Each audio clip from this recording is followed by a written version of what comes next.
Hello everyone, my name's Dr. Tom Abbott and I am going to be the instructor for this running of Management 306, Small Business Management, and I'm pleased to welcome you all to this new version of this long-standing course. We've had this course at Post for as long as I can remember, but this happens to be the brand new rewritten version with all new materials, new assignments, new discussions, just completed at the end of the summer, and this is the first time we're running it. So everything's new. I was privileged to be one of the folks that participated along with the instructional design department in developing this new version of the course, and I think we've selected some really good things that can help everyone as we go along and really explore this very interesting topic, which is about small business.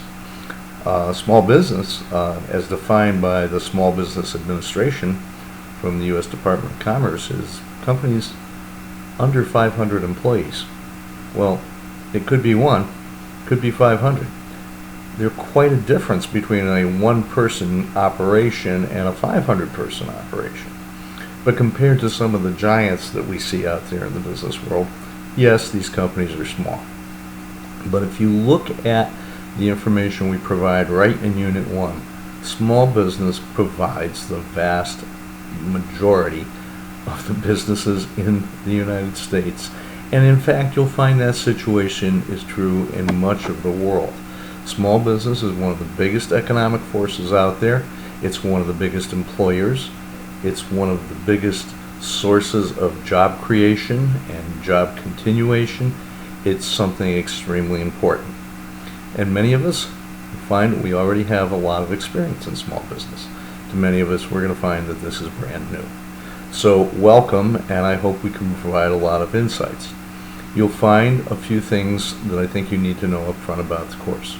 Number one, we do have a textbook, and the textbook is available to you right there embedded in the course. We've selected it carefully. But one of the things I want you to know is we're not going to go through the chapters 1, 2, 3, 4, 5, 6. We're going to jump around a little bit in a different order, and so pay quick and close attention as you get to the beginning of each week. Don't assume we're just going on to the next numbered chapter. Look at the topic. We're moving the topics around, and I've tried to place them in what I think is a logical order for us to learn the most we can about small business. And we're going to learn about a lot of aspects. We're going to learn about strategies. We're going to learn about finances. We're going to learn about marketing. We're going to learn about the legal aspects of operating a small business. We're going to learn about employee relations. We're going to learn about a lot of things. And I think what we have selected, as I said a minute ago, is a logical progression through these topics. So again, just be careful as you go into the course. We're not going in that chapter 1 followed by chapter 2 followed by chapter 3. It's not going to happen, and I don't think it should. So just be aware of that. Number 2, I'm coming to you through this message through posting of videos. I do that once a week at least to try to summarize the week we have just covered and to give you an introduction to the week coming up. And I really hope that people will take the time to watch the messages. I originally started doing this years ago because to be very honest with you, I'm a terrible typist, and for me to type out this whole message would take me hours and hours and hours. And suddenly I decided to, maybe if I use some technology a little bit, I can accomplish a little bit more work a lot faster, and I found that a lot of students liked it. On the other hand, I get disappointed sometimes when I look and say in the middle of the week and say there's only 3 views. Please, I'm going to use this to convey a lot of information. Please watch. That's not because I want to be some kind of video star or anything like that. I think it's an effective way of communicating, and that's the way I will be providing a lot of information during the course.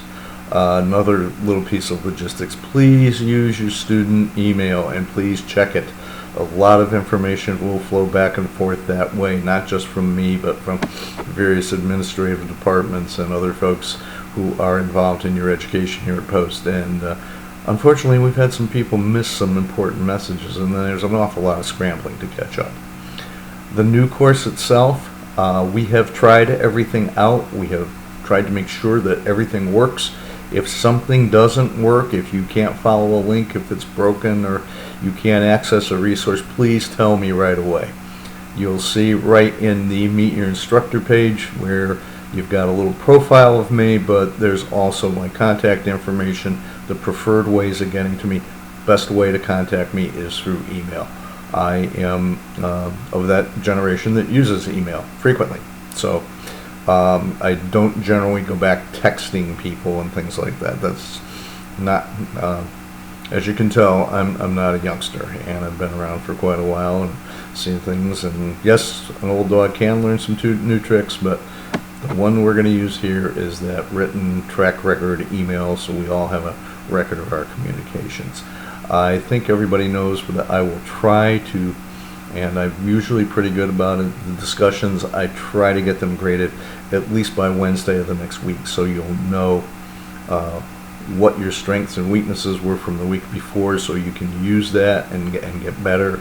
We're probably going to start out a little easily and go get a little harder as things go on. I am very, very big on communication skills, on how people write, how people present themselves. A great idea presented badly is a badly presented idea and won't get the intention. So make sure you concentrate on professional communication as we go through this.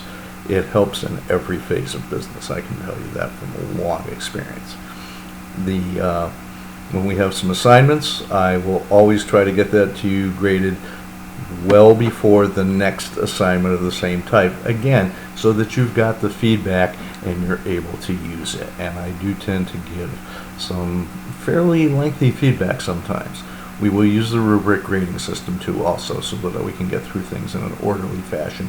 And so you should always know exactly where you stand and how well or how much improvement you might find room for in some of your work. So that's it. I'm looking forward to this. It's a large class. There are at least 20 of you enrolled, and as the week goes on, we'll see exactly how many, as it always does in the first week, balances out. With that, the discussion board can be very lively. It also can get a little unwieldy. Make sure you're following the standard procedures for discussion. I value class discussion very highly, and in the online world, importance of an online discussion has just been proven over and over again. So can't emphasize how much value I place upon it. Make sure you're following those guidelines, and you've all, I'm sure, experienced them, but we really need to get that first post in by the midweek. Make sure you are commenting back and forth with your peers, at least 2 other people, and understanding that respect and exchange of ideas are what's important here. That's where a lot of the learning is going to take place.